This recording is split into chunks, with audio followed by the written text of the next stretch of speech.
ଦୀର୍ଘ 15 ବର୍ଷ ପରେ ଭଗବାନ ଶନିଦେବଙ୍କ କୃପାରୁ ଏହି 6ଟି ରାଶି ମାନଙ୍କର ଭାଗ୍ୟ ତାଲା ଖୋଲିବାକୁ ଯାଉଛି।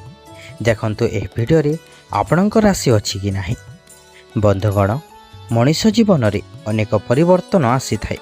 ସେହି ପରିବର୍ତ୍ତନ ପାଇଁ ମଣିଷ ଜୀବନରେ କେବେ ସୁଖ ତ କେବେ ଦୁଃଖ ଆସିଥାଏ। ସେମିତିରେ ବି ସୁଖ ନଥିଲେ ଦୁଃଖର ଆନନ୍ଦ ମିଳିପାରେ ନାହିଁ।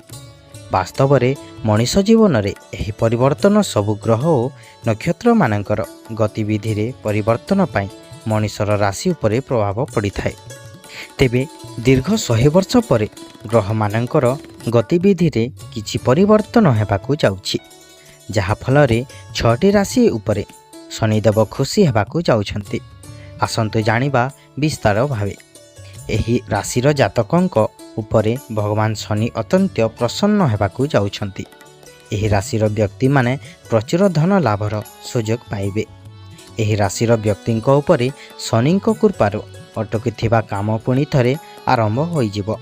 ଚାକିରି କ୍ଷେତ୍ରରେ ବହୁତ ଜଲ୍ଦି ସଫଳତା ମିଳିବାକୁ ଯାଉଛି। ଏହା ସହ ପରିବାରରେ ଖୁସିର ମାହୋଲ ଲଗାଇ ରହିବ। ଆପଣଙ୍କୁ ବ୍ୟାପାରରେ ବାଣିଜ୍ୟରେ ବହୁତ ଧନ ଲାଭ ମିଳିବ। ଏହା ସହ ପ୍ରଶାସନିକ ଅଧିକାରୀଙ୍କୁ ମାନ ସମ୍ମାନ ମିଳିପାରେ। ନିଜ ଜୀବନସାଥୀଙ୍କ ସହ ଭଲ ସମୟ ବ୍ୟତୀତ କରିବେ। ଆପଣଙ୍କ ଉପରେ ଶନିଙ୍କ କୃପାରୁ ଆକସ୍ମିକ ଧନ ଲାଭ ହେବ। ଯଦି ଆପଣ ଚାକିରି କରୁଛନ୍ତି ତେବେ ବହୁତ ଜଲ୍ଦି ଆପଣଙ୍କର ପ୍ରମୋସନ୍ ହୋଇଯିବ। ଏମାନଙ୍କର ଦାମ୍ପତ୍ୟ ଜୀବନ ବେଶ୍ ଭଲ ଭାବରେ କଟିବ। ସ୍ୱାମୀ ସ୍ତ୍ରୀଙ୍କ ମଧ୍ୟରେ ଯାହା ବି ମନାନ୍ତର ଭାବ ରହିଥିବ ତାହା ଦୂର ହୋଇଯିବ। ପ୍ରେମ ଜୀବନରେ ନୂଆ ଅଧ୍ୟାୟ ଆରମ୍ଭ ହେବ। ଆପଣଙ୍କ ଜୀବନରେ ଯାହା ବି ସମସ୍ୟା ବା ଦୁଃଖ କଷ୍ଟ ଥିଲା ତାହା ଦୂର ହୋଇଯିବ। ପ୍ରଭୁ ଶନିଦେବଙ୍କ କୃପାରୁ ଆପଣଙ୍କ ସମୟରେ ମାନ ସମ୍ମାନରେ ବୃଦ୍ଧି ହେବ, ଯାହାଦ୍ୱାରା ଲୋକମାନେ ଆପଣଙ୍କର ପ୍ରଶଂସା କରିବେ। ସାମାଜିକ କ୍ଷେତ୍ରରେ ଅନେକ ନୂଆ ଅବସର ପ୍ରାପ୍ତ ହେବ।